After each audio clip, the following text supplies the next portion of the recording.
welcome back to my channel. So I am doing a Mother's Day doll today.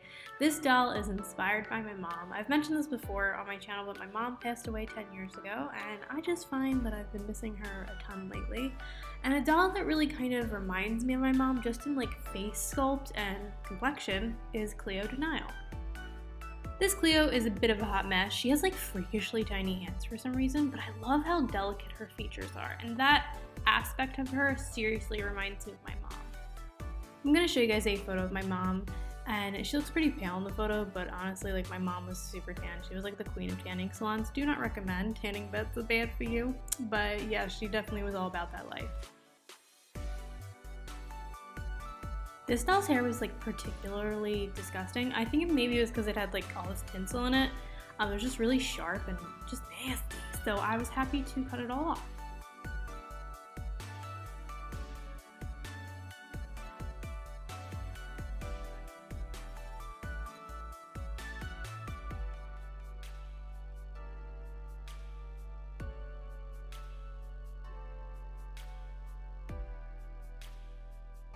Okay, so now we are going to pop her head off. I take a cup of boiling water and I just let her soak in that for a little bit, and it just loosens up the plastic or the vinyl of the head, and then you just pop her head off.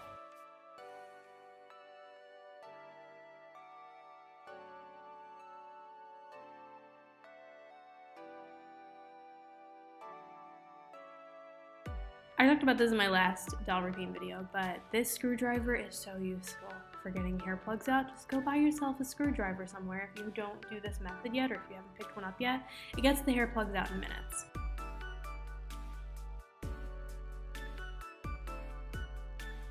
Once I am done loosening up those plugs, I take some needle nose pliers and I just pull all the hair and glue gunk out through the neck hole.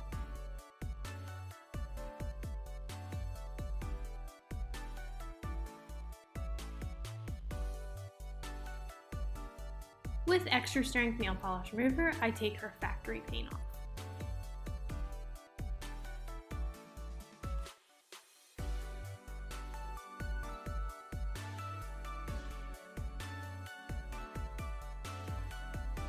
To get the paint out of her like lip crease in the middle, I take this like pointy Q-tip. You can also just take a little bit like of a nail polish remover on a tissue and take your nail and just kind of get it into that lip crease, and that works too. But here's her face sculpt. It's so pretty. It really is like one of my favorite that I've worked on. I paint her hair black to prep her for re-rooting, and my mom's hair was either like a light brown or like a dark brown. It kind of like changed throughout her life. I decided to make her hair black because, for one thing, I didn't have brown yarn, but also because this isn't really meant to be a portrait of my mom. It's just really meant to be kind of inspired by her. I've showed you guys how I prep yarn to reroot in a couple different videos, so I'll just list on the screen what I did. But this is what it looks like once it's done being prepped. My reroot tool is an X-Acto blade holder that I took the blade out of, and a needle that I cut the top off of, or like the eye off of, or whatever. But to reroot, I take a little tiny bit of the hair that I prepped, like a little strand, and I loop it into the top of my needle, and then I plunge it into the head. Once I'm done doing that like 1,000 times, I take some faber glue and I squeeze it into the neck hole and glue those hair plugs in place. All the products I use will be listed down below, and I sprayed my doll 3 times with Mr. Super Clear, and I wanted to show you guys something. So with this specific doll, I sprayed it 3 times, and this is the outcome. This is not going to work. So you see how her face is all shiny like this? It's going to make the pencils like slip around and just it won't grab any pigment or whatever because it's not matte. So I had to take off all of the Mr. Super Clear with nail polish remover and then spray it 3 times again.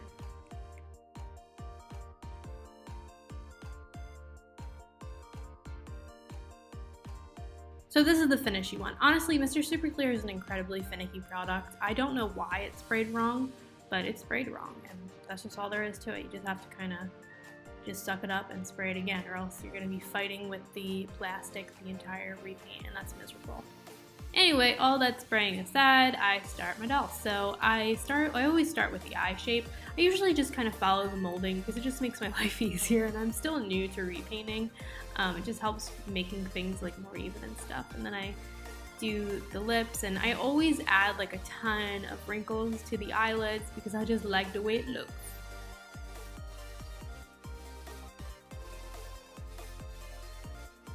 I lay down the beginning stages of the waterline with a peachy pencil or a pink pencil, and then I go back in later and I add in more detail and more shading to that area.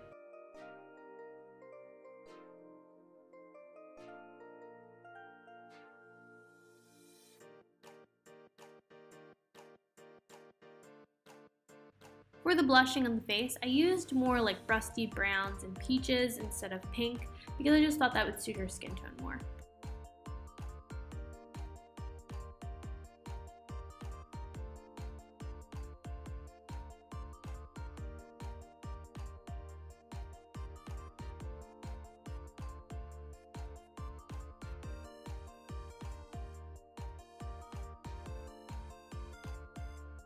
My mom has brown eyes, so I decided to give this doll brown eyes, but they're a bit lighter than my mom's.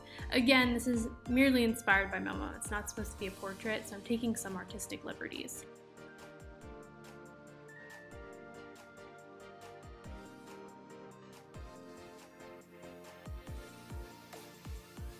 Cleo has these beautifully sculpted like high cheekbones, so I am emphasizing that by contouring them.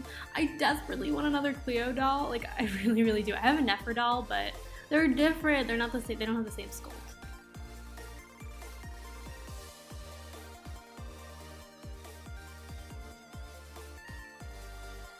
To shade around the face, I use tones of light brown, dark brown, peach, pink, blue, purple. The blue and the purples are tones that are in the skin, but they're not as obvious as like, you know, your highlight and your contour colors. But they are naturally in everyone's skin tone.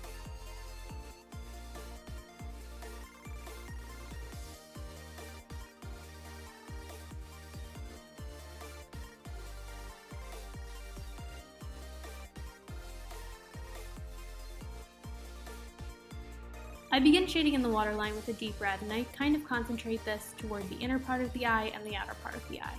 In the middle, I keep more of that light peachy pink.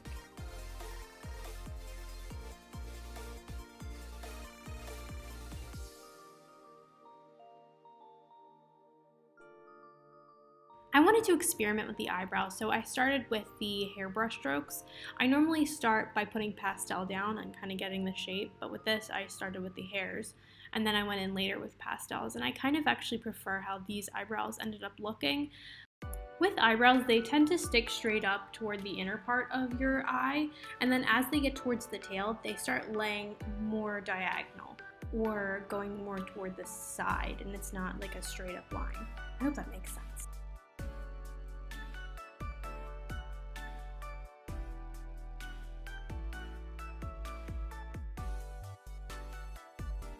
I decided to do the pupils a little bit differently with this doll. Instead of making a dark black pupil, I did a lighter pupil with a dark brown outline, and I like it.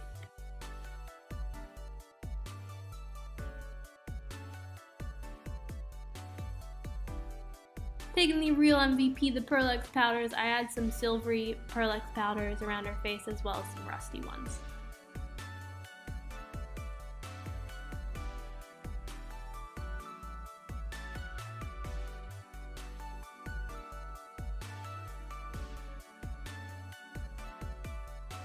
With a light cream pencil, I start to highlight the eyes, so the middle of the eyelid and the inner corner.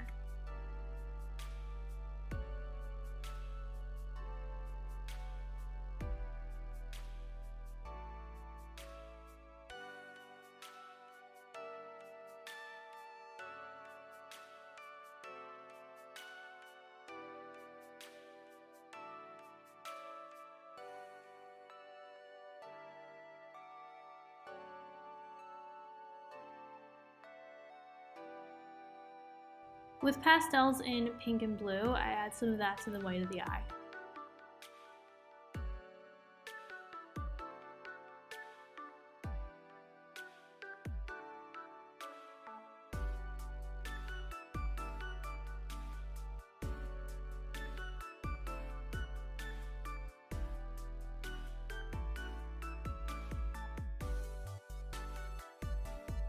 If you ever find that something that you lay down with watercolor pencils is a little bit too intense, just take a Q-tip and you can blend it out. Just start rubbing it.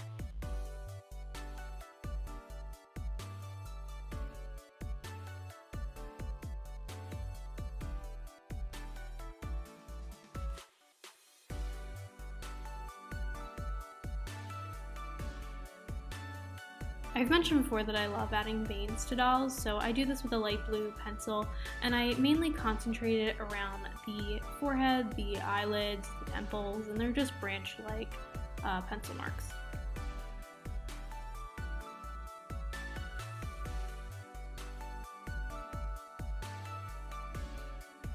Now for the step that I always go overboard with, the lashes. Yay!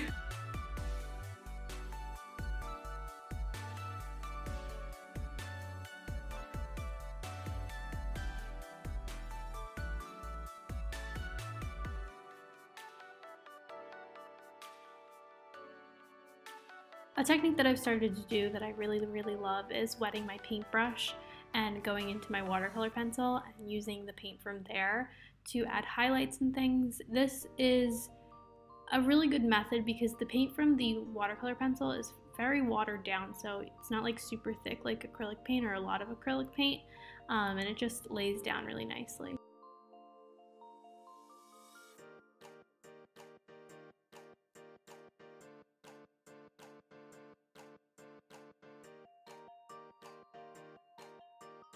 I put a dot of gold metallic paint down on her pupils.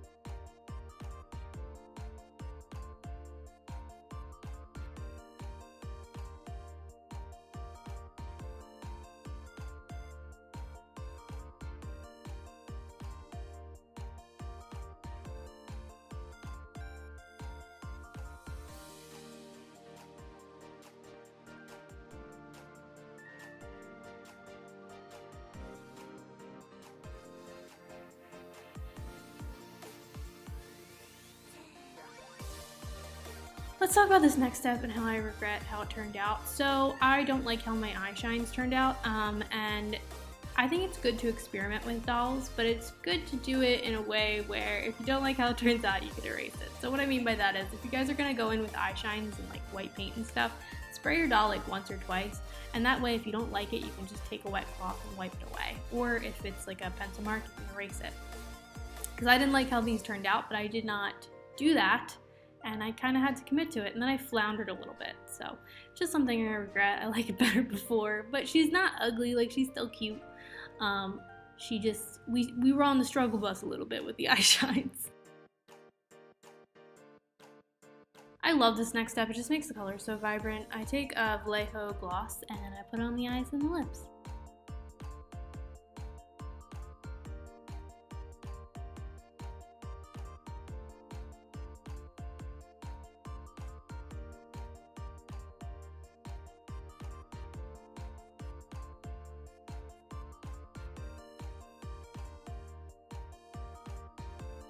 Now to the body. So I don't like the panties and I don't like the seam lines. I've mentioned this like a million times in doll repaint videos. So I scrape away the seam lines with a utility knife and I sand away the panties. Something that I have noticed when I have sanded dolls with darker complexions is that they get a little bit like of a gray cast over them. To make that go away, what I've found works is taking a matte varnish and putting that on top of the doll.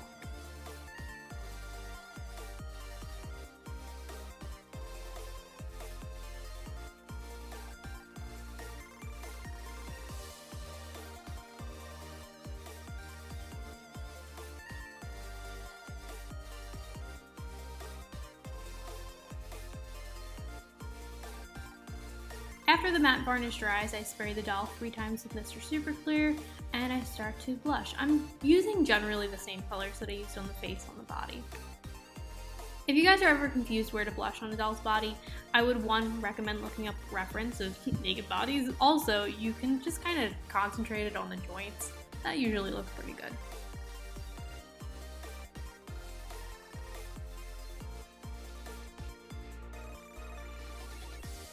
Now for the clothes. So I took apart a cerise hood dress to get the pattern, and I really recommend this method. If you guys have a bunch of Monster High clothes laying around and you don't know how to sew, this is very helpful. It makes it so that you take apart the dress and you can see how it's put together. So it's easy to put it back together.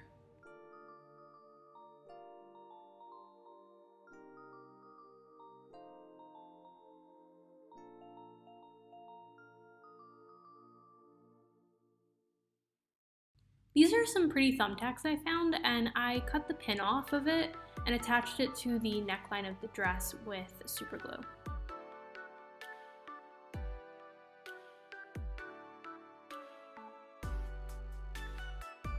Now for accessories. So I took a cerise hood belt and some blondie lock shoes, and I just painted some of the molded on details on them and dry brushed them with some metallic paint so it went better with my color scheme, and I'm happy with how they turned out.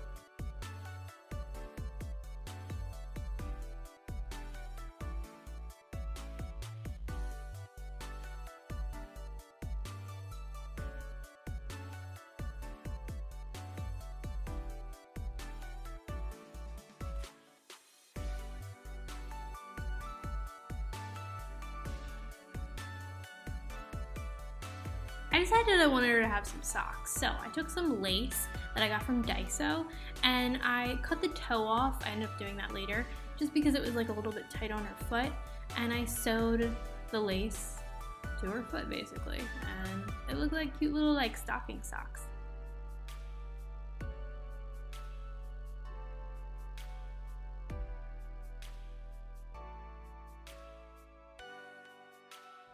She's pretty much done, but I want to put some stuff in her hair. So I took my fancy thumbtacks and I put one on each side of her head, and I love it. Like, I want to get more fancy thumbtacks. I think it looks so cute.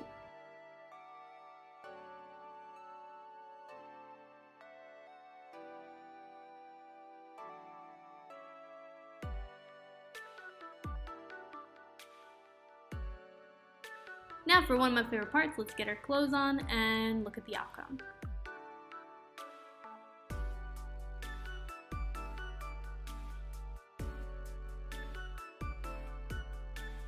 And here she is, Miss America. No, but seriously, here she is. I kind of love her a little bit. I just really love her color combination, and she does remind me of my mom a bit. And working on a Cleo DeNile doll was one of my favorite sculpts to work on. I need to get more. Like, I want more Cleo DeNile dolls. Do y'all have Cleo DeNile dolls? Give me all your Cleos, please. I just love her face. It's so dainty, and her cheeks are so high, and she's so pretty, and I just want to paint another one. I'm also going to be including, I repainted a doll basically at the same time I was repainting this. I was repainting an Abby Abominable doll because both for practice and also because my sister has asked me quite a few times to repaint her doll, so I was like, okay, we're gonna do it. And yeah, I really like how she turned out. I tried to kind of experiment with her and use like brighter color schemes and stuff, so I'm happy with her, and I'll include a clip of her in this video. And I hope you guys liked my Mother's Day doll, my Mother's Day inspired mom doll. I really liked repainting her, and I want more Cleos. Give me all your Cleos, please. So like this video if you like this video, subscribe, it makes me happy, and I hope you guys are having a beautiful day. And happy Mother's Day if you're a mom. Bye!